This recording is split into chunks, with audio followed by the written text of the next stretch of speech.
चलिए, good evening सभी को। साध्य पीएससी एकेडमी के हमारे यूट्यूब चैनल में समस्त प्रतिभागी जो प्रयोगशाला परिचारक की तैयारी कर रहे हैं, सबका स्वागत है। आज के क्लास में हम लोग चैप्टर 2 ध्वनि और तरंगे के बारे में डिस्कस करेंगे और जानेंगे किस प्रकार से प्रश्न भी व्यापम पूछ रहे हैं, कैसा ट्रेंडिंग बना हुआ है। आप सबको पता है कि व्यापम अलग अलग पैटर्न के हिसाब से प्रश्न पेपर सेट कर रहे हैं। उन्हीं के तर्ज पे हम लोग भी कुछ इंपॉर्टेंट क्वेश्चंस लेकर आए हैं और जो कि ये प्रयोगशाला परिचारक शिक्षक भर्ती सीजी टेट पेपर 1, हालांकि ये डेडिकेटेड बैच है प्रयोगशाला परिचारक के लिए, जो कि आपको डेली यूट्यूब पे 4 बजे आपको मिलेगी। ठीक है, चलिए पहला क्वेश्चन आपके स्क्रीन पे आप देख पा रहे हैं भाई कि निम्नलिखित में से किसका उपयोग डिश वॉशर के रूप में या मशीन को धोने के लिए किया जाता है। आपसे यहाँ पे पूछ रहा है, आपको बताना है भाई कि किसका जो उपयोग है उसका डिश वॉशर के रूप में इसका उपयोग किया जाता है। आपको बताना है ऑप्शन ए उपरोक्त में से कोई नहीं, ऑप्शन बी उपरोक्त दोनों, ऑप्शन सी अपश्रव्य तरंगे और ऑप्शन डी है पराश्रव्य तरंगे। इनमें से आपको क्लियरली बताना है कि कौन से ऑप्शंस करेक्ट आंसर है। तो यहाँ पे आपसे पूछा है कि भाई डिश वॉशर का यूज है ना, जो कि मशीनों को क्या करते हैं, धोने के लिए किया जाता है। आपको यहाँ पे अपश्रव्य तरंगे दिया है और पराश्रव्य तरंगे दिया गया है। तो याद रखना है कि भाई जो मशीनों को साफ करने के लिए जिस तरंग की यूज की जाती है वो क्या है, पराश्रव्य तरंगे। अब बहुत सारे बच्चों के मन में क्वेश्चन आ रहे हैं, सर ये पराश्रव्य तरंगे क्या है, ये अश्रव्य तरंगे क्या है। तो बेटा जो तरंग होती है सुनने के हिसाब से 3 प्रकार के होते हैं। एक होता है क्या, अश्रव्य, एक होता है अपश्रव्य या श्रव्य तरंगे, और एक होता है क्या, पराश्रव्य तरंगे। तो जो पराश्रव्य तरंगे होती हैं इसकी जो फ्रीक्वेंसी होती है वो होती है 20 किलो हर्ट्ज जैसे क्या होती है, ऊपर, है ना, 20 किलो हर्ट्ज जैसे क्या होती है, ऊपर। और जो अश्रव्य जिसको हम लोग सुन ही नहीं सकते वो 20 हर्ट्ज जैसे क्या होती है, कम होती है।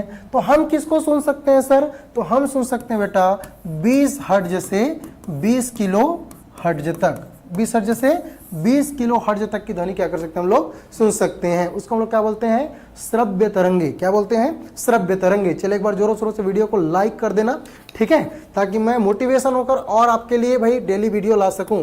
तो क्या हो जाएगा इसका करेक्ट आंसर, ऑप्शन नंबर 4। चलिए अगला क्वेश्चन आपके स्क्रीन पे, और ये आपसे क्या पूछ रहा है, कोई विद्यार्थी क्षीण ध्वनि को प्रबल ध्वनि में परिवर्तित करना चाहता है। क्षीण ध्वनि को प्रबल ध्वनि के रूप में क्या करना चाहता है भाई, परिवर्तित। क्षीण मतलब बहुत कम सुनाई दे रहा है ना, तनिक सुनाई दे रहा है। छत्तीसगढ़ी में बोले थोकन आवाज में बढ़ा दे, नहीं बोलते, वही वाला क्षीण ध्वनि। इस क्षीण ध्वनि को प्रबल ध्वनि में क्या करना चाहता है, परिवर्तित करना चाहता है, चेंज करना चाहता है। इसके लिए उसे निम्नलिखित में से किसकी वृद्धि करनी होगी। आपको बताना है कि इनमें से 4 दिए गए हैं, उसमें से किस चीज की वृद्धि करनी होगी। क्वेश्चन नंबर जो 2 है उसका ऑप्शन 1 है ध्वनि के आयाम की, ध्वनि के आवृत्ति की, आवृत्ति ध्वनि की चाल की, और 4 है ध्वनि की तरंगदैर्घ्यों की। तो यहाँ पे आयाम दिया है, आवृत्ति दिया है, चाल दिया है और ध्वनि की तरंगदैर्घ्य दी है। अब ये आयाम क्या है सर, इसको समझा दीजिए। तो देखो ध्वनि एक लंबी दूरी तय करती, मैक्सिमम। जैसे एम्पलीट्यूड क्या होता है, एम्पलीट्यूड होता है कि ये मैक्सिमम आयाम, इसको हम लोग क्या बोलते हैं, आयाम।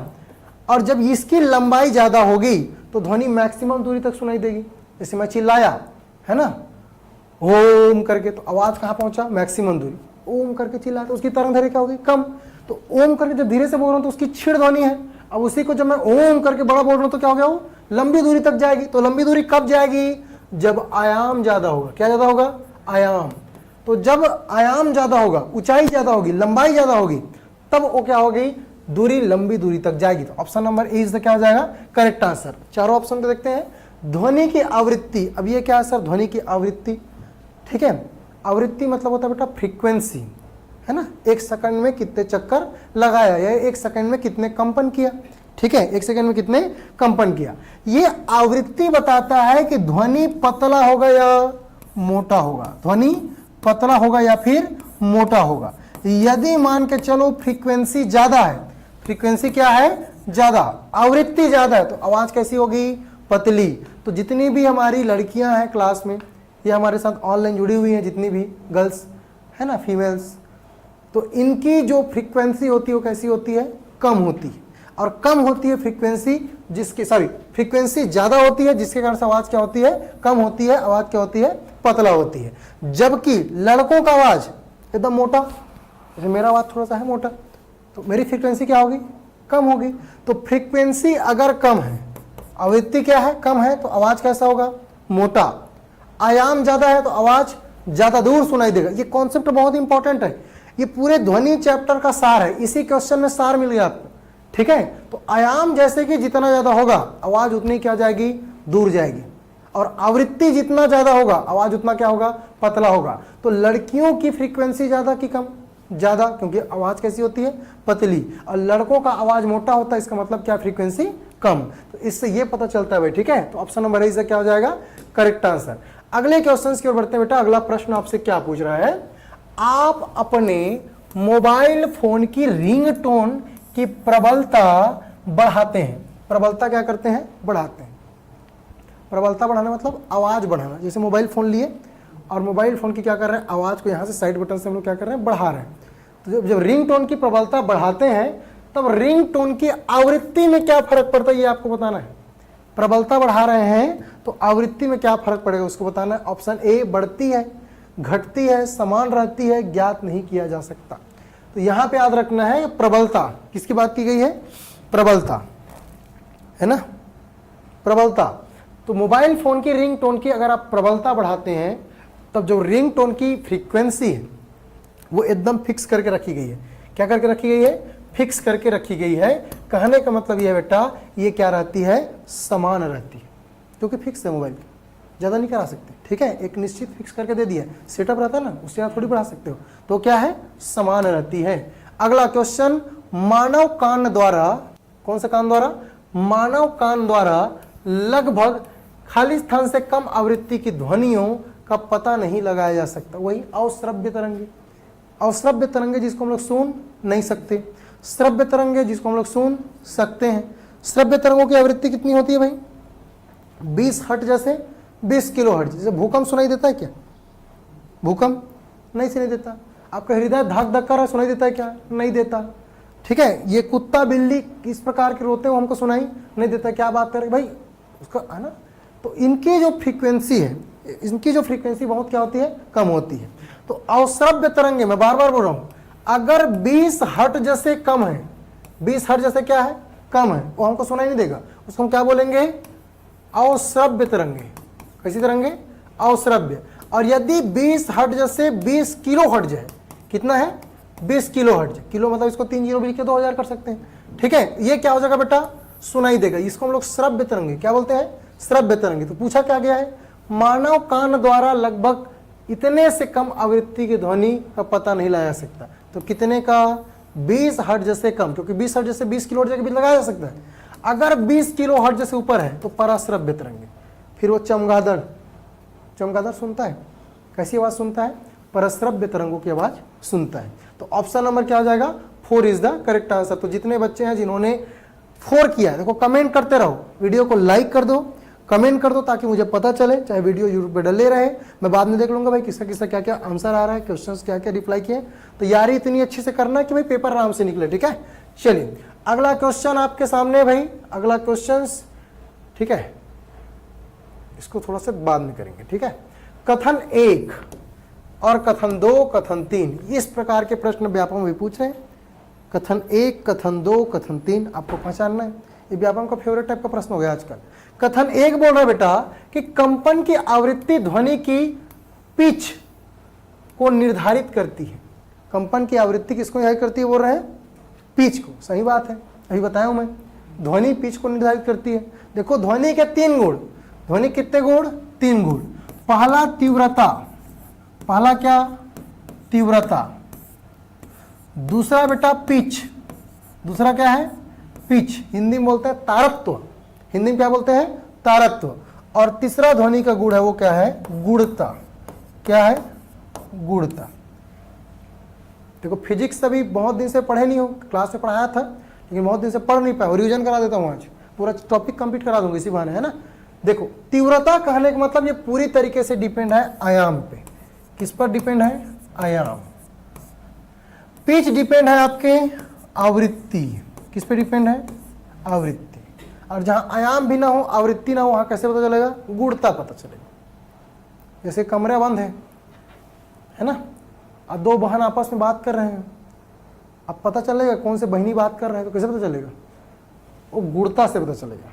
अब मान लो दोनों की तीव्रता सेम है, तीव्रता मतलब दोनों की आवाज इक्वल है और उनकी आवाज पतली मोटी भी इक्वल है, आप समझ नहीं पा रहे हो, तो अंतर कैसे कर पाओगे? तो अंतर कैसे कर पाओगे? गुणता से। किसे कर पाओगे? गुणता से। तो तीव्रता बताता है कि हमारी आवाज कितनी दूर जाएगी। अगर कम तीव्रता है तो कम दूर तक जाएगा, ज्यादा तीव्रता है तो ज्यादा दूर जाएगा। पिच बताता है कि हमारी आवाज पतली होगी कि मोटी होगी। आवृत्ति ज्यादा पतली, आवृत्ति कम मोटा आवाज। जैसे हमारी आवृत्ति क्या है लड़कों की? हमारी क्या है भाई? आवृत्ति ज्यादा है, जिसका अर्थ आवाज लड़कों क्या होता है? मोटा होता है। तो यहां पे स्टेटमेंट ये दिया गया बेटा कि कंपन की आवृत्ति ध्वनि की पिच को निर्धारित करती है। सही है।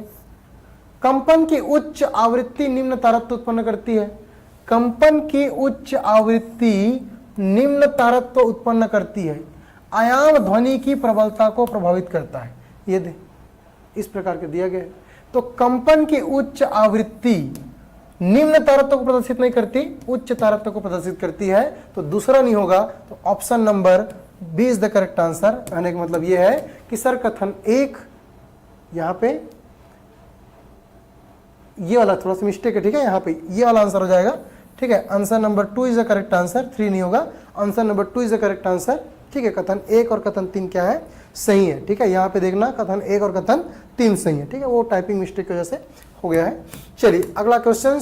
इससे पहले आपको बता दूं, साध्य पीएससी एकेडमी के मोबाइल एप्लीकेशन पर प्रयोगशाला परिचारक के लिए कहाँ मिलेगा भाई?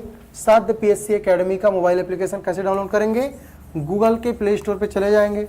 प्ले स्टोर पे जाने के बाद, ठीक है, साध्य पीएससी एकेडमी का एप्लीकेशन डाउनलोड कर लेंगे, ठीक है, साध्य पीएससी एकेडमी। उसके बाद फिर डाउनलोड करने के बाद आपको ई बुक वाले सेक्शन पे जाना है। ई बुक वाले सेक्शन पे अगर आप जाओगे तो ये वाला बुक आपको दिखाई देगा, जिसकी कीमत और मात्र 128 रुपये रखी गई है, ताकि आप प्रयोगशाला परिचारक की अच्छे से तैयारी कर लो। कुछ भी दिक्कत होगा तो मोबाइल नंबर दिया गया, इस पर कॉल कर लेंगे और ठीक है, इस बुक को क्या कर लेंगे? ले लेंगे। हाँ, जीएसटी उसी में 128 रुपये में इंक्लूड, 28 रुपये, ठीक है, आपसे और नहीं लिया जाएगा, ठीक है। 1 साल, हाँ 1 साल के लिए आराम से, है ना। चलिए, आपको चाहिए? ठीक है, बाद में मिलना, ठीक है। चलिए, ध्वनि तरंग का खाली स्थान ध्वनि की प्रबलता को निर्धारित करता है, ठीक है। आपको बताना है ध्वनि तरंग का खाली स्थान ध्वनि की प्रबलता को निर्धारित करता है। प्रबलता पूछा गया है, आपकी प्रबलता को कौन निर्धारित करता है? ऑप्शन नंबर 1 आयाम, आवृत्ति, गति और तरंग दैर्घ्य। तो मैंने क्या बताया? आयाम अगर ज्यादा होगा तो प्रबलता ज्यादा होगी, ज्यादा दूर तक सुनाई देगी। अगर आयाम कम होगा तो क्या? कम दूरी तक सुनाई देगी। तो आयाम का होना बहुत जरूरी है, ठीक है। तो अगर आयाम ज्यादा होगा तो लंबी दूरी तक सुनाई देगी, और आयाम कम होगा तो क्या होगा? कम दूरी तक सुनाई देगा। मैंने कॉन्सेप्ट आपको क्लियर कर दिया है। अगला क्वेश्चन आपके सामने बेटा, न्यूमेरिकल प्रश्न। किसी दिए गए माध्यम में एक ध्वनि तरंग के लिए आवृत्ति 880 हर्ट्ज है और गति 352 मीटर पर सेकंड। अब यहां पे 2 क्वेश्चंस और मन में उठ रहे होंगे, सर ये हर्ट्ज क्या होता है? तो ये बेटा आवृत्ति का मात्रक है। किसका मात्रक है? आवृत्ति। हर्ट्ज किसका मात्रक है भाई? आवृत्ति। तो आवृत्ति का मात्रक क्या? हर्ट्ज। क्या? हर्ट्ज। और अगर आपसे पूछेगा प्रबलता या तीव्रता का मात्रक क्या? ध्वनि की प्रबलता या ध्वनि की तीव्रता का मात्रक क्या? तो क्या बोलेंगे भाई? डेसिबल। क्या बोलेंगे? डेसिबल। तो ध्वनि की प्रबलता या तीव्रता को कौन मापता है? डेसिबल। और ध्वनि की आवृत्ति को मापने के लिए क्या? हर्ट्ज। क्या? हर्ट्ज। तो इंसान कितने हर्ट्ज तक की आवृत्ति सुन सकता है? 20 हर्ट्ज से 20 किलो हर्ट्ज, ठीक है, याद रखना, इतना सुन सकता है। इससे नीचे होगा तो नहीं सुन सकता, इससे ज्यादा होगा तो भी नहीं सुन सकता।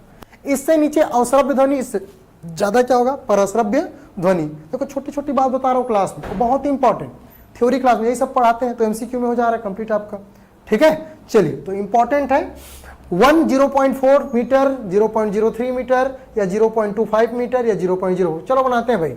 आवृत्ति क्या क्या दिया है? हम न्यूमेरिकल कैसे सॉल्व करते हैं सर? तो पहले दिया क्या क्या उसको ढूंढते हैं सर। तो दिया बेटा गति दिया है, और एक क्या दिया है? आवृत्ति। निकालना क्या बेटा? तरंग दैर्घ्य। तो किसी ने बोला है कि v इक्वल टू क्या? Mu lambda. क्या? Mu lambda. जहां भी वेलोसिटी, म्यू फ्रीक्वेंसी और लैम्डा तरंगदैर्घ्य है। भी क्या है तो भी गति है, म्यू क्या है तो म्यू आवृत्ति है और लैम्डा क्या है तो लैम्डा है बेटा आपका तरंगदैर्घ्य। इतना याद रखना है, पेपर में हुबहू ये क्वेश्चन यहां से बनेंगे। इतना बात आपको याद रखना है। भी बराबर क्या म्यू लैम्डा, भी बराबर क्या म्यू लैम्डा। भी क्या है गति, तरंग, वेग और म्यू क्या है आवृत्ति, एफ भी लिख सकते हैं, एन भी लिख सकते हैं और लैम्डा क्या है तरंगदैर्घ्य। अब जैसा जैसा दिया लिख दो। भी की वैल्यू कितनी दी है वेलोसिटी 352 मीटर पर सेकेंड और आवृत्ति कितना दिया भाई, आवृत्ति दिया है 8800 और क्या निकालना है लैम्डा। तो व्हाट इज द लैम्डा, तो लैम्डा दिया है 352/8800। कैलकुलेट करो भाई, जितने बच्चे जुड़े हुए हैं कैलकुलेट करो। 352/8800 ये भाग वाला काम आप लोग का है। अभी आप काम करोगे, जोड़ा घटाओ गुणा भाग आपका है। मैं यहाँ कॉन्सेप्ट बताऊंगा, जोड़ना घटाना आपका काम है, ठीक है।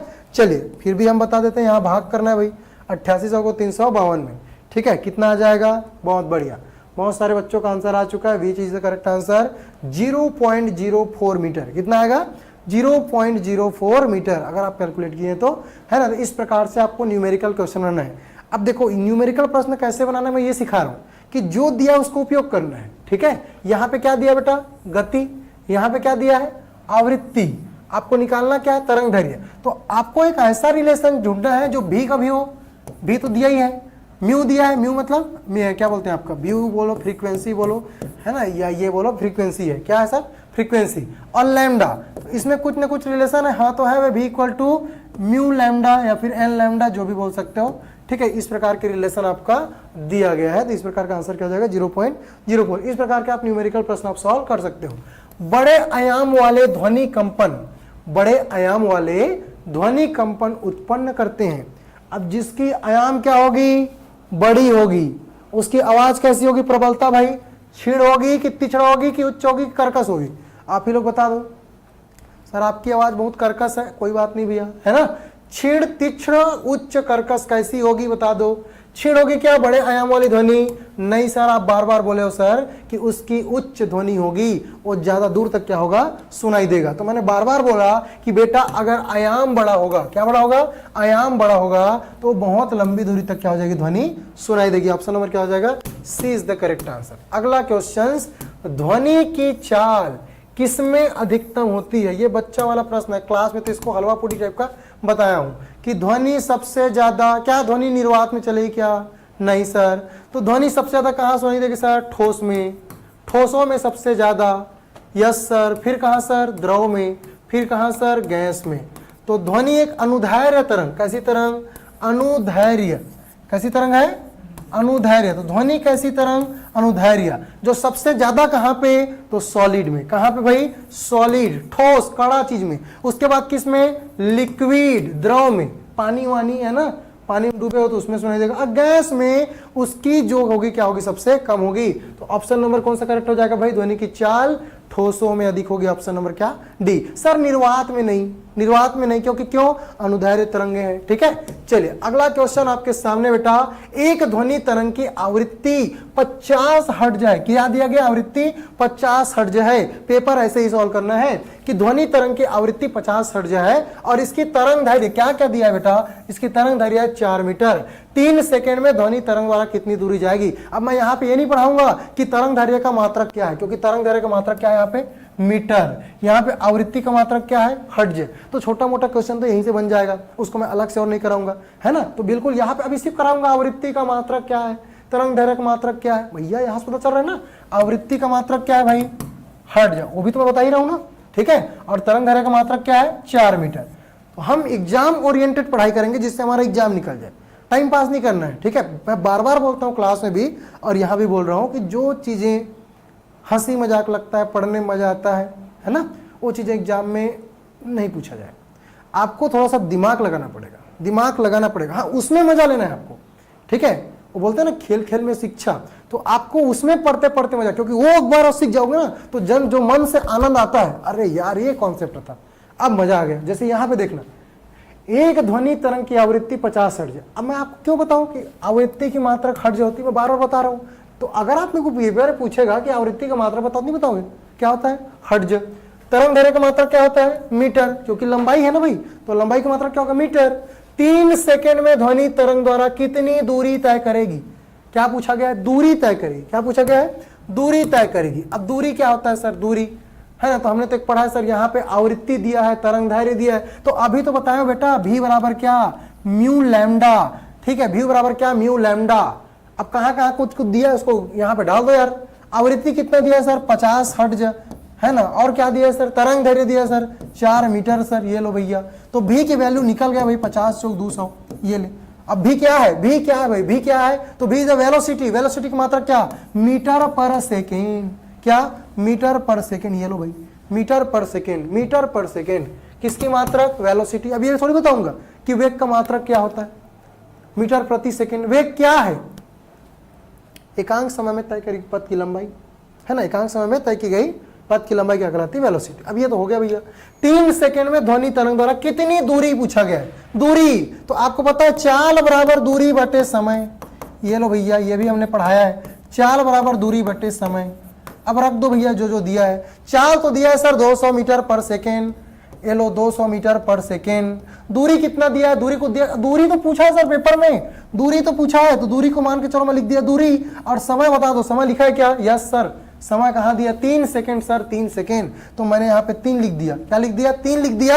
और 3 लिखने के बाद 200 से गुणा करूंगा सर, तो दूरी निकल जाएगा। तो यहाँ पे दूरी इक्वल टू हो जाएगा सर 200 मीटर बटे सेकेंड, गुणा हो जाएगा सर कितना? 3 सेकंड। सेकंड कट जाएगा सर, तो 3 दूनी कितना हो जाएगा? 600 मीटर। ऑप्शन नंबर क्या हो जाएगा?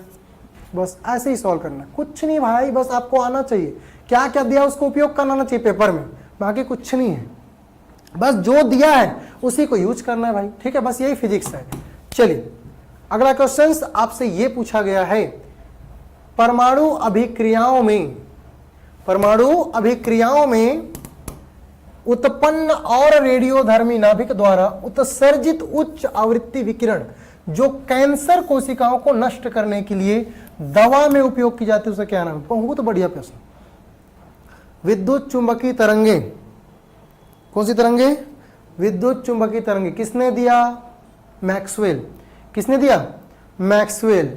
कौन कौन सा विद्युत चुंबकीय तरंगे हैं सर? तो मेरे साथ दोहराना। पहला है बेटा गामा। कौन सा है? गामा। विद्युत चुंबकीय तरंग पहला कौन सा है? गामा। दूसरा है एक्स किरण। कौन सा है? एक्स किरण। तीसरा है अल्ट्रावायलेट। क्या है? अल्ट्रावायलेट, परम बैंगनी किरण। परम बैंगनी किरण। उसके बाद है आपका इंफ्रारेड। क्या? इंफ्रारेड। फिर यहाँ पे विजिबल। क्या? विजिबल, दृश्य तरंगे। फिर उसके बाद आपका आता है सूक्ष्म तरंगे। उसके बाद आता है दीर्घ तरंगे। कौन सी तरंगे? दीर्घ तरंगे। तो गामा किरण, एक्स किरण, परम बैंगनी किरण, दृश्य किरण, अवरक्त किरण, सूक्ष्म तरंगे और दीर्घ तरंगे, ये सभी के सभी क्या है? विद्युत चुंबकीय तरंगे हैं। आपसे यह पूछा गया बेटा कि कैंसर कोशिकाओं को नष्ट करने के लिए गामा, परम बैंगनी, प्रकाश, और प्रकाश तो ही नहीं सकता यार, कैंसर कोशिका से खड़े रहोगे तो उल्टा थोड़ी हो जाएगा ना, वो नहीं हो सकता, क्योंकि तो प्रकाश तो हम ले ही ले रहे हैं, ठीक है। एक्सरे, एक्सरे, ठीक है। परम बैंगनी से ये भी नहीं हो सकता क्योंकि ये तो उल्टा साला कैंसर को जन्म देता है परम बैंगनी, है ना, इसलिए तो ओजोन परत की लेयर बनी होती है जो हमको बचाता है। तो कौन सा आएगा? 1 नंबर की 4 नंबर बता दो भाई, ठीक है। तो याद रखना जो गामा किरणें होती हैं इसकी भेदन क्षमता बहुत अच्छी होती है, मैक्सिमम भेदन क्षमता। अब यहां पे एक टर्मिनोलॉजी दिया है, रेडियोधर्मी नाभिक दिया है, बाकी सभी रेडियोधर्मी नाभिक है भी तो नहीं, केवल एक ही है गामा बस, बाकी अल्फा है, बीटा है और गामा, अल्फा, बीटा और गामा। तो अल्फा और बीटा तो ऑप्शन में नहीं दिया भैया, और नाभिकीय तरंगे कौन? अल्फा, बीटा और गामा किरण, ठीक है। तो अल्फा और बीटा तो ऑप्शन में नहीं दिया, तो बचा क्या? गामा। तो कॉमन सेंस से भी इस क्वेश्चंस को बनाया जा सकता है, बस आपके पास थोड़ी बेसिक अंडरस्टैंडिंग और साध्य पीएससी एकेडमी के द्वारा जो चलाई गई हमारी क्लासेस है वो आप पूरी तरीके से देख लो, आराम से आपके माइंड ओपन हो जाएंगे। बता रहा हूं हुबहू आपको प्रश्न देखने को मिलेगा यार, प्रयोगशाला परिचारक में वीडियो तो रह गई है ना।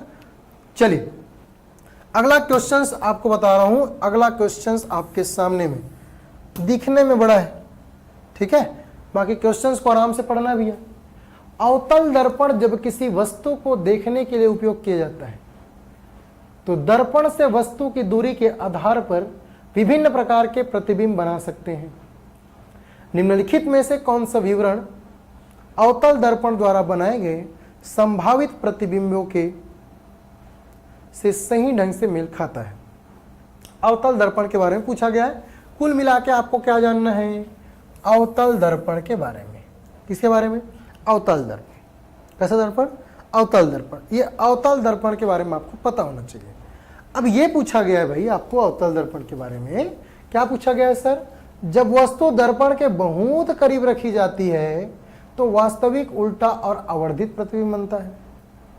सही ढंग से मेल खाता है पूछा गया है। क्या पूछा गया है? सही ढंग से मेल खाता है।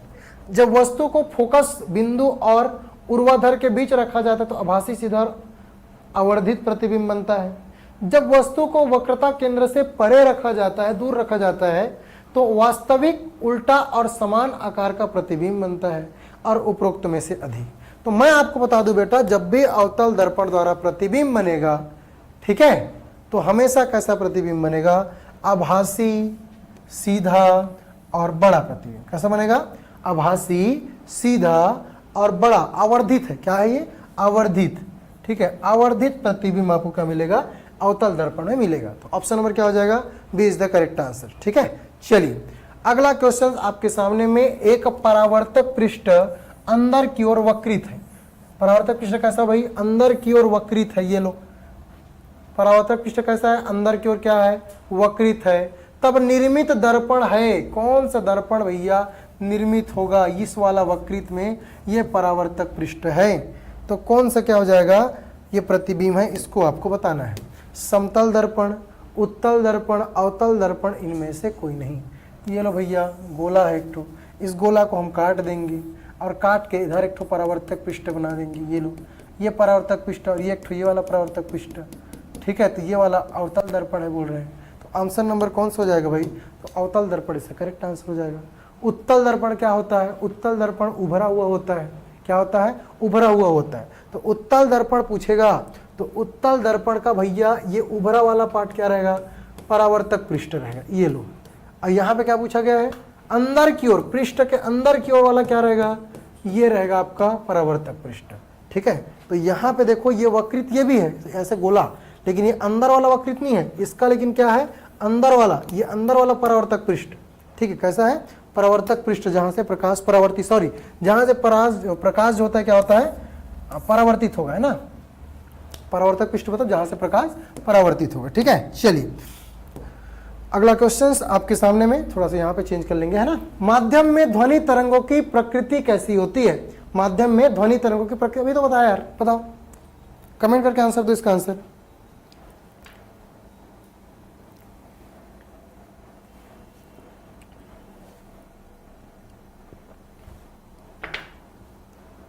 कैसा होता है? अभी तो बताया इसको भाई। ध्वनि तरंगों की प्रकृति होती है अनुदैर्घ्य तरंगे। ये ले, है ना? कैसी तरंगे? अनुदैर्घ्य तरंगे। अभी बताया कि माध्यम में ध्वनि तरंगों की प्रकृति कैसे होती है? अनुदैर्घ्य। और ये ठोस, उसके बाद द्रव, उसके बाद गैस। तो सबसे ज्यादा कहाँ पे? ठोसों में। अगला क्वेश्चन, निम्नलिखित में से किसका उपयोग डिश वॉशर के रूप में इसको पढ़ा दिया हूं। ठीक है, परस्रव्य होता है। चलो अगला क्वेश्चन है, ध्वनि तरंग के दो अनुक्रमिक संपीड़न के बीच की दूरी के लिए निम्नलिखित में से किस शब्द का प्रयोग किया जाता है? तो ध्वनि तरंग के दो अनुक्रमिक संपीड़न, संपीड़न और विरलन, क्या होता है? दो वर्ड, संपीड़न और विरलन, इनके बीच की दूरी के लिए कौन सा टर्मिनोलॉजी उपयोग किया जाता है? तो भाई इसको मैं बार बार बताया हूं कि जो संपीड़न और विरलन करता है वो क्या है? ऑप्शन नंबर तरंग दैर्घ्य। इसको ऐसे ही बोल सकते हैं, दो सिरिंग के बीच की दूरी। किसके बीच की दूरी? दो सिरिंगों के बीच की दूरी, या दो गर्त के बीच की दूरी। तो दो सिरिंग के बीच की दूरी या दो गर्तों के बीच की दूरी क्या कहलाती है? तरंग दैर्घ्य कहलाती है। क्या कहलाती है? तरंग दैर्घ्य कहलाती है। अगला क्वेश्चन आपके सामने, प्रकाश की चाल निम्नलिखित माध्यमों में से किसमें अधिकतम होती है? यह भी क्वेश्चन हमने किया हुआ है, बताओ इसको कि प्रकाश की चाल, प्रकाश का पूछा गया ना, प्रकाश की चाल निम्नलिखित माध्यम में से किसमें अधिकतम होती है? ध्वनि खत्म, ये क्या है? प्रकाश है, तो प्रकाश का बताना है, ध्वनि नहीं पढ़ना है। ठीक है, प्रकाश की चाल निम्नलिखित माध्यम में से किसमें अधिकतम होता है? वायु में, कांच में, निर्वात में, जल में। तो आपको पता है भाई कि जो प्रकाश होता है वो मैक्सिमम कहाँ पे होता है? निर्वात में। और हमने ये भी देखा है कि निर्वात में जो प्रकाश की चाल होती है वो कितनी होती है, 3 × 10⁸ मीटर प्रति सेकेंड। तो ये हो गया निर्वात में प्रकाश की चाल। लेकिन ध्वनि तरंग क्या निर्वात में चलती क्या, नहीं। ध्वनि तरंग के लिए क्या जरूरत है, मीडियम की, जो कि सबसे ज्यादा ठोस, उसके बाद द्रव, उसके बाद क्या, गैस। तो क्या सर प्रकाश भी क्या है, अनुदैर्घ्य तरंग है क्या, नहीं है। तो क्या है ये, अनुप्रस्थ तरंग। क्या है, अनुप्रस्थ। कैसी तरंगे हैं, अनुप्रस्थ तरंगे हैं। ठीक है, चलिए अगला क्वेश्चन, जब प्रकाश किसी अपारदर्शी वस्तु पर पड़ता है, अपारदर्शी मतलब उसके आर पार नहीं जा सकता, अपारदर्शी वस्तु पर पड़ता है तो हम उसकी ज्यामितीय छाया देखते हैं। ऐसा किसके कारण से होता है, तो यहां पे एकदम डायरेक्ट परिभाषा पूछ दिया गया आपको कि जब प्रकाश किसी अपारदर्शी वस्तु पर पड़ता है तो हम उसकी ज्यामितीय छाया देखते हैं। ऐसा किसके कारण से होता है, तो ऐसा होता है बेटा प्रकाश का विवर्तन, या किसी वस्तु द्वारा प्रकाश का प्रकीर्णन, या प्रकाश का सीधी रेखा में गमन, या प्रकाश का परावर्तन। बहुत सारे बच्चों का आंसर आ चुका है, बिल्कुल करेक्ट आंसर है भाई ऑप्शन नंबर सी। बहुत बहुत शुभकामनाएं, बिल्कुल वीडियो को लाइक कर देना। ठीक है, ऐसे ही सेशन आपके लिए लाएंगे। तो प्रकाश का सीधी रेखा में गमन, ठीक है, तो जब प्रकाश सीधी रेखा में गमन करती है, जिसके कारण से प्रकाश जो होती है एक ज्यामितीय छाया देता है, जब वो किससे पड़ती है भाई, अपारदर्शी से। ठीक है, आर पार नहीं गुजर सकता तो छाया बना देता है, बनता है ना, जैसे खंबा है, बीच में लाइट जा रहा है और खंबा खड़ा है तो उसका बनेगा ना छाया। तो किस कारण से होता है, प्रकाश सीधी रेखा में। तो प्रकाश कैसी गमन करती है, एक सीधी रेखा में गमन करती है। अगला, गलत कथन को अंकित करना है, गलत कथन चुनना है। बढ़िया क्वेश्चन दिया, गलत कथन को पहचानिए भाई। प्रकाश एक सीधी रेखा में गमन करता है क्या, ये सही कथन है। मुड़ी हुई पाइप के माध्यम से जलती हुई मोमबत्ती को ली नहीं जा सकती, क्या लिखा है। प्रकाश की दिशा बदलने का एक तरीका यह है कि इसे चमकदार सतह पर गिरने दिया जाए, या जल की सतह प्रकाश के मार्ग को नहीं बदल सकती। गलत कथन यह है बेटा आपका कि जल की सतह प्रकाश के मार्ग को नहीं बदल सकती, बदल सकती है। आपको गलत कथन पूछा ना, तो जल की जो सतह होती है वो प्रकाश के मार्ग को बदल सकती है। हमने पढ़ा था, क्या पढ़ा था, जब प्रकाश विरल माध्यम से, विरल मतलब जिसकी डेंसिटी कम, जब प्रकाश विरल माध्यम से सघन माध्यम में जाता है, तो हवा सघन है कि पानी सघन है, पानी सघन है, तो हवा से कहा जा रहा है पानी में। तो जब प्रकाश विरल से कहा जाएगा सघन में जाएगा, तो वो क्या होता है, अभिलंब की ओर क्या होती है, झुक जाती है। मतलब ये नहीं बदलती नहीं होगा, ये बदलती है होगा। तो ऑप्शन नंबर क्या हो जाएगा बेटा, 4 इज द करेक्ट आंसर। ठीक है, देखो छोटी छोटी मैं जो बातें बता रहा हूं बहुत ही इंपॉर्टेंट आपके एग्जाम ओरिएंटेड के लिए। ठीक है, वो आपको क्वेश्चन पेपर में दिखाई देगा, ये बातें याद आएगी। ठीक है, चलिए एक बार जोरों से वीडियो को लाइक कर देना भाई। अगला क्वेश्चन आपके सामने, अगला क्वेश्चन क्या पूछता है, क्या होता है जब प्रकाश हवा से कांच की ओर यात्रा करता। बस उसी कॉमन सेंस को देखो कितना अच्छा से डिराइव करके क्वेश्चन बना दिया, तगड़ा क्वेश्चन, बहुत अच्छा क्वेश्चन। ये मैं चाहूंगा सभी कमेंट करके आंसर दो, सभी के सभी। जब प्रकाश हवा से, हवा मतलब बेटा विरल माध्यम, ठीक है, कांच, कांच कैसा भाई, सघन है सर। तो जब प्रकाश विरल से सघन की ओर जाएगा तो सामान्य रेखा की ओर झुकता है, सामान्य रेखा से दूर झुकता है, कोई बदलाव नहीं, ऐसा तो हो ही नहीं सकता। यह सामान्य रेखा के समानांतर होता है, ये भी नहीं। तो मैंने बताया है कि जब विरल से सघन की ओर जाता है तो क्या हो जाता है, ये झुक जाता है। क्या होता है, झुक जाता है। और उल्टा जाएगा तो बेटा दूर चले जाएगा। तो ऑप्शन नंबर क्या हो जाएगा यहाँ पे, करेक्ट आंसर ए। क्या हो जाएगा, ए। और यही अगर मान के चलो यही रहता बेटा कांच से, कहा, कांच से हवा, कांच से हवा मतलब सघन माध्यम से विरल माध्यम, तो ये क्या होता है, अभिलंब से क्या होता, दूर हटता, अभिलंब से क्या होता, दूर हटता। तो option number A is the क्या हो जाएगा, करेक्ट आंसर। अगला क्वेश्चन, यह तारा कौन सा है जो आकाश में स्थिर और रात्रि समय अधिक चमकता है। तो याद करो बेटा वो कौन सा तारा है जो रात के समय अधिक चमकदार होता है। Option number A taurus, option be serious, option 3 ओरिवर और डी ध्रुव तारा। बोलते हैं ना ध्रुव तारा जा रहा है, देखो तो ध्रुव तारा क्या होता है बेटा, चमकता है। तो इसके लिए मैं आपको नहीं बताऊंगा, तो सबको पता है कि सर ध्रुव तारा होता है और ये रात्रि के समय क्या होता है, चमकता है। अगला क्वेश्चन बेटा न्यूमेरिकल प्रश्न, मजा आता है। माना एक नेत्रिका की फोकस दूरी 2.5 सेंटीमीटर है, आवर्धन गुणांक m 100, एक दूरबीन के लिए अभिदृश्य लेंस की फोकस दूरी क्या होगी। चलिए इसको बनाओ भाई, सभी बच्चे इसके लिए भिड़ेंगे, बनाएंगे। ठीक है, चलो सभी के सभी इसको ट्राई करेंगे भैया ना, चलो बनाओगे तभी तो मजा आएगा।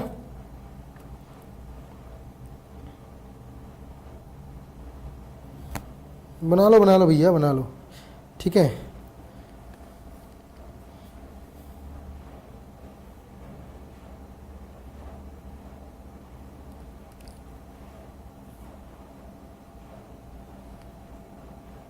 क्या पूछा गया है?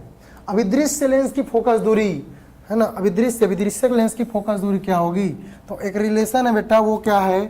आवर्धन क्षमता equal to F0 upon FE। E मतलब होता है EI, नेत्रिका की फोकस दूरी 2.5। M होता है आवर्धन गुणांक, तो यहाँ पे याद रखना आवर्धन गुणांक दिया है 100 और F0 आपको निकालना है। FE की वैल्यू दी है 2.5 सेंटीमीटर। और यहाँ पे अभी आप बनाओगे कि F0 की वैल्यू क्या होगी, इसकी वैल्यू क्या होगी? F0 की वैल्यू क्या होगी? कुछ नहीं भैया, F0 की वैल्यू हो जाएगी 100 गुना 2.5 सेंटीमीटर। तो इसका आंसर क्या आ जाएगा? 25/10, ये आ जाएगा बेटा 250। क्या आ जाएगा? 250 सेंटीमीटर। ऑप्शन नंबर क्या? ए, ठीक है। तो याद रखना, इन छोटी छोटी बातों को हमने क्लास में सीखा है। अभी भी समय है, आप साध्य PSC एकेडमी के मोबाइल एप्लीकेशन पे जाओ और उस ई बुक को आप बेसिक क्लियर करो ना यार, पहले बेसिक क्लियर करो, उस ई बुक से क्लियर होगा। उसमें कोई बहुत भारी भरकम क्वेश्चन नहीं डाला हूँ, एकदम छोटी छोटी क्वेश्चन को डाला हूँ जो आपके बेसिक को स्ट्रांग करेगा। मुझे पता है साइंस बहुत लोगों का कमजोर है, क्योंकि इसमें आर्ट वाले बच्चे डाले होंगे, 10वीं पास था ना, तो आर्ट्स वाले बच्चे डाले होंगे, कॉमर्स वाले बच्चे डाले होंगे, मैथ्स वाले बच्चे। तो बेसिक स्ट्रॉन्ग करने के लिए उसमें 1 लाइनर क्वेश्चन डाला हूँ, उसमें न्यूमेरिकल क्वेश्चन है, उसमें और अपडेट करेंगे, ठीक है। तो आप पहले बेसिक स्ट्रॉन्ग करें, क्या करें? बेसिक स्ट्रॉन्ग करें। चलिए अगला क्वेश्चन आगे है आपका, और ये क्या बोलता है अगला क्वेश्चन? बैंगनी प्रकाश, है ना, वायलेट कलर की जो लाइट होती है, इसके लिए लैम्डा का परास नैनोमीटर में बोला गया है, एंगस्ट्रॉम में नहीं, नैनोमीटर में क्या होगा भाई? ये बता दो। ये देखो बैंगनी कलर का पूछ दिया गया है, स्पेशल एक्चुअल में दृश्य प्रकाश का पूछना चाहिए, और जो दृश्य प्रकाश का पूछा जाता है बेटा, ये होता है 450 से लगभग 700 नैनोमीटर के आसपास, है ना, ये दृश्य प्रकाश का। लेकिन इसी में क्या पूछ दिया बेटा आपको? वायलेट कलर का स्पेशल पूछ दिया गया है ना। तो वायलेट कलर का आपको याद रखना है, इसका हो जाएगा 380 से 450, 380 से बेटा 450। एक्चुअल में नैनोमीटर में है ना, मैं जो बताया वो एंगस्ट्रॉम में था, ठीक है। तो यहाँ पे नैनोमीटर में पूछा गया आपका 380/400। आकाश खालिस्तान के कारण से नीला दिखाई देता है, तो ये तो मेरे बहुत सारे बच्चों, इसको मेरा ई बुक में मिल जाएगा ना, ये आपको साइंस की ई बुक में डायरेक्ट क्वेश्चन मिलेगा, ई बुक में मिल जाएगा कि आकाश नीला क्यों दिखाई देता है। ये कहाँ मिलेगा? साध्य PSC एकेडमी के मोबाइल एप्लीकेशन पे, है ना। ये बिल्कुल एक क्वेश्चन आपको देखने को मिलेगी, ठीक है। चैनल को सब्सक्राइब कर लो ताकि मैं डेली आपको इस टाइम में आके MCQ क्वेश्चंस करा सकूं, ठीक है। चलिए, तो इसको याद रखना, आकाश नीला क्यों दिखाई देता है? तो ऑप्शन नंबर बी, प्रकीर्णन के कारण से। प्रकीर्णन मतलब होता है फैलाव, क्या होता है? फैलाव। तो जब चीजें फैलती है उसको क्या बोलते हैं? प्रकीर्णन। अपवर्तन क्या है? जब एक माध्यम से दूसरे माध्यम में प्रकाश प्रवेश करती है, वो क्या कहलाता है? अपवर्तन। परावर्तन क्या है? जब प्रकाश किरण किसी चिकनी चमकदार सतह पर पड़ती है तो पुनः उसी दिशा में वापस आ जाती है, प्रकाश का परावर्तन कहलाता है। बेसिक बातें हैं यार, ये डायरेक्ट आपको मिलेगा अपने साइंस के बुक में। चलिए, कैथोड किरण, जो कैथोड किरण है बेटा, ये किरण किस प्रकार की होती है आपसे पूछा गया है। तो कैथोड किरण क्या सर? प्रोटॉन, पॉजिट्रॉन, इलेक्ट्रॉन या न्यूट्रॉन। कैथोड किरण, ये भी आपको साइंस के बुक में हुबहू क्वेश्चंस देखने को मिलेगा। तो आपको बता दूं, जो कैथोड किरण होती है वो बेटा इलेक्ट्रॉन होता है, और एनोड होता है वो बेटा पॉजिटिव होता है, प्रोटॉन, ठीक है। तो कैथोड किरण कैसी होती है? निगेटिव, और निगेटिव होती है इलेक्ट्रॉन, ठीक है। चलिए, बहुत बहुत धन्यवाद सभी बच्चों का जो आपने सपोर्ट किया, प्यार दिया। ऐसे वीडियो को लाइक करते रहो, क्योंकि लाइक करने से मुझे मोटिवेशन मिलेगा। और मैंने तो ठान लिया, प्रयोगशाला परिचारक तक आपके जितने 18 टॉपिक साइंस के दिए हैं उसको मैं पूरा MCQ कराऊंगा, उसके कॉन्सेप्ट को पढ़ाऊंगा। आप डेली बस यूट्यूब चैनल को सब्सक्राइब कर लो। और अगर बेसिक और स्ट्रॉन्ग करना है ना, आपको थोड़ी सी न्यूमेरिकल पढ़ाने में दिक्कत होगी तो पहले स्ट्रॉन्ग करो ना। स्ट्रॉन्ग करने के लिए बुक बनाया हूँ, ये मिलेगा आपको केवल और केवल साध्य PSC एकेडमी के एप्लीकेशन पे। कोई भी दिक्कत होगा बेटा, दिए गए नंबर पर कॉल कर लेना, आपको पूरा बुक मिल जाएगा। और ये आपको एप्लीकेशन मिलेगा, कहीं बुक स्टोर में अवेलेबल नहीं है, ठीक है। ये केवल और केवल यहीं पे मिलेगा। पेपर आपको पता ही है 3 अगस्त तक है। क्या खासियत है सर? तो इसमें 1 लाइनर दिया है, MCQ दिया है, आप स्ट्रॉन्ग कर सकते हैं 1 लाइनर और MCQ से। चलिए, जोरों शोरों से वीडियो को लाइक कर देना। Thank you so much. जय हिंद, जय भारत, जय छत्तीसगढ़। अगला टॉपिक है बेटा तरंग के बाद प्रकाश, जहां पे हम लोग अवतल दर्पण, पूर्ण आंतरिक परावर्तन और अपवर्तन संबंधित प्रश्नावली को करेंगे। साथ ही साथ उसके न्यूमेरिकल प्रश्न जैसे कि लेंस सूत्र हो गया, दर्पण सूत्र हो गया, इनके भी प्रश्न हम लोग करते हुए दिखाई देंगे।